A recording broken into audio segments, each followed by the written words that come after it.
Wesley, right? Wesley versus Mason. Now, was this the last game you played or the previous one? Just now. How'd you do? Fantastic. All right, E4, C6. You know that's the Carol-Con? Okay. Knight F3. Is that what you normally do? I actually don't. You don't have a system yet? I normally don't play that. Okay, well, in general, the principle for facing the Carol-Con, the Pirts, the French, positions that give you the center, usually the best advice, even though it sounds simple, is to take the center. And even the best theoretical lines pretty much all involve the same principle, which is to grab the center, and then when he attacks on the light squares, you have a couple choices. You can gain some space, which will potentially give you an attack over here in a lot of the lines, or you can trade and try to gain an initiative on the pawn, and you can actually just defend the pawn with the knight. But at the end of it, evaluate which pawn is better, this pawn or this pawn. Which one's better, D pawn or C pawn? It is. Do you know why? It's further advanced in the center, which means it's controlling slightly more important squares. Some old school dudes who invented some principles like that, I don't really agree with it, but they would always say a pawn on the fourth rank is worth 2 points, whereas this pawn is only worth 1 point. And the reason they said that, though, is because however furthest advanced your army is, that's how many important squares they control. Because if a knight's here, he has the potential to attack the king or something, right? So if a knight's farther advanced. The point is that the pawns that are further advanced, like this, are evaluated as stronger than the other pawns. It's called a space advantage. With more space, your pieces have more options. All right, options equals power, and then power equals better tactics. So it sounds simple, but that's actually chess in a nutshell, okay? You're welcome. That's simple. But okay, so defending the pawn and trying to get a bigger center is the most common and probably most effective way to deal with this. When you play knight f3 and they play d5, you can play this way. This is actually a 2 knights system against the Carol-Con, but I don't think you were playing that because you know the theory, right? You were just sort of developing. If it was like this, then it would be like the French. Yeah, sort of.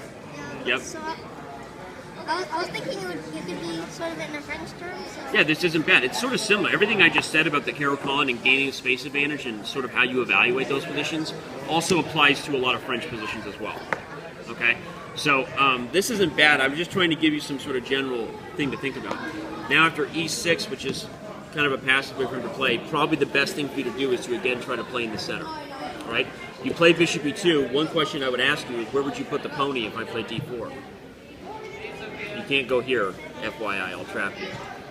So just like that, you're backing up, and I'm not sure that you really got a lot out of that development plan. So that's another reason why you might want to occupy the center with your own pawns. Okay? Bishop e2, knight d7, d3, bishop d6, castles, queen to c7, okay. You play rook e1 and then knight f6. Bishop f1, knight g4, and you say g3. Okay.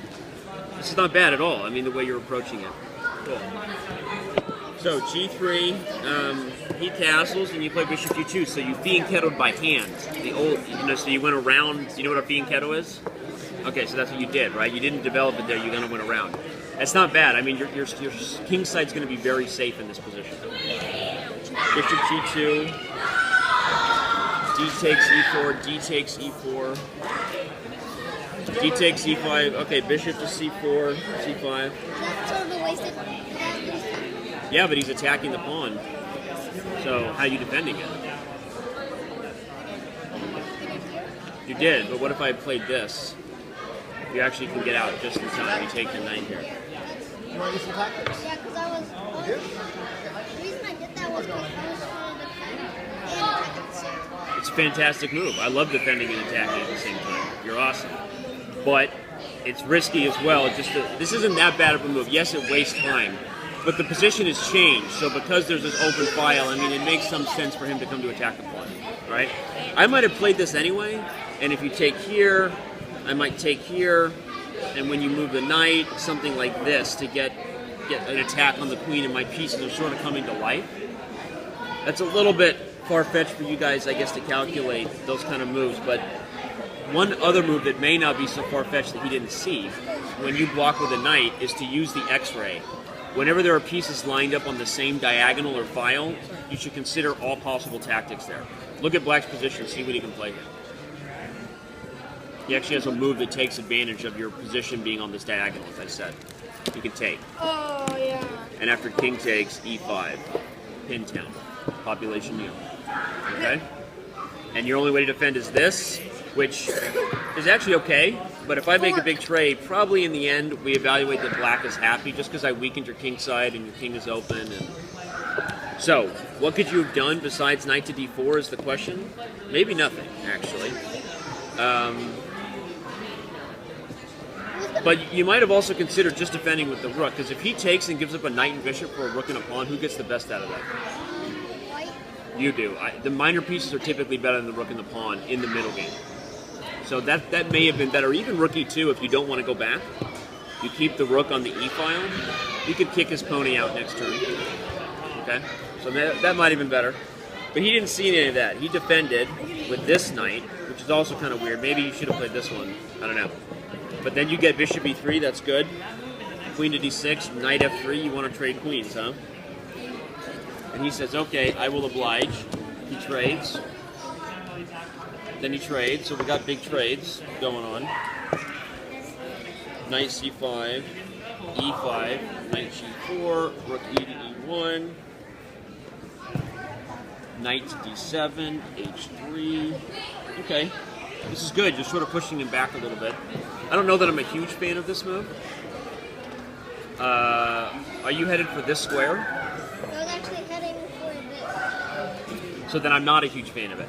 Because you're going out of your way for one move threat that can be stopped very easily. And these pieces, I don't really feel are on their best squares. Here's what I want to point out. What's the biggest problem with black's position right now? The knight is sidelined. I would agree that that's definitely one. Is that the bishop? I'm kind of looking at a bigger problem. Yeah, actually, not just the bishop, but the whole development of the queen side. This bishop can't get out, which means the rook can't get out, which means he can't really challenge your open file. So one way to take advantage of that is a move like, well, you know, it's funny. I want to suggest something like rook d6 and double rooks and really dominate, but maybe he'll play knight f5. So one move that then all of a sudden becomes the best move you find when you start thinking logically is this move, g4 maybe, keeping the knight out. And now his knight has real problems, right? These are, you know, real world issues here. So that might have been a really good move. I don't like, you can't go for plans on the edge of the board like this and expect to be successful. Unless there's already a weakness, or if you have the queens on the board and you're going for a checkmate attack, this is kind of the wrong approach.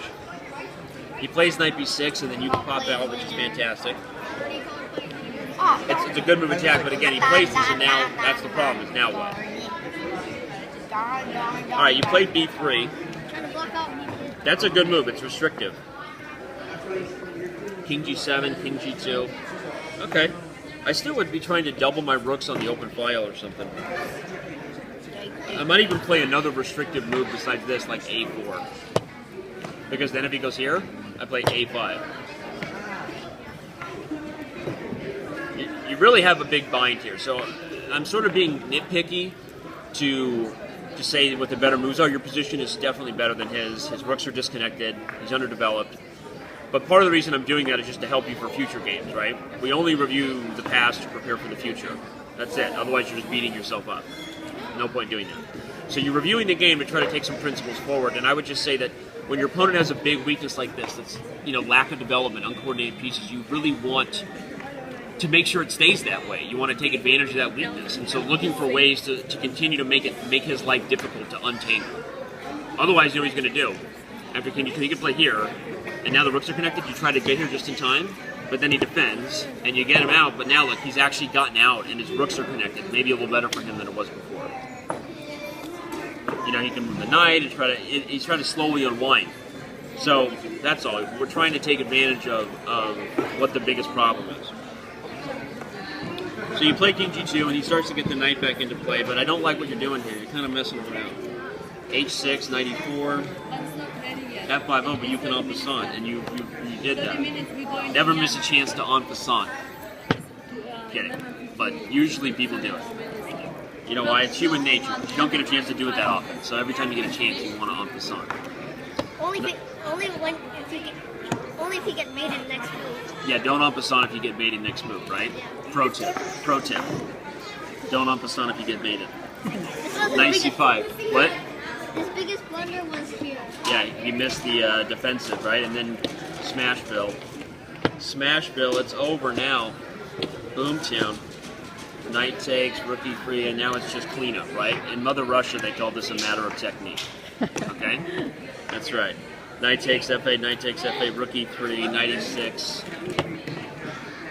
bishop g4, knight g5, shopalicious, h4, very good, knight e6, rook f3, g5, and you say, I don't care.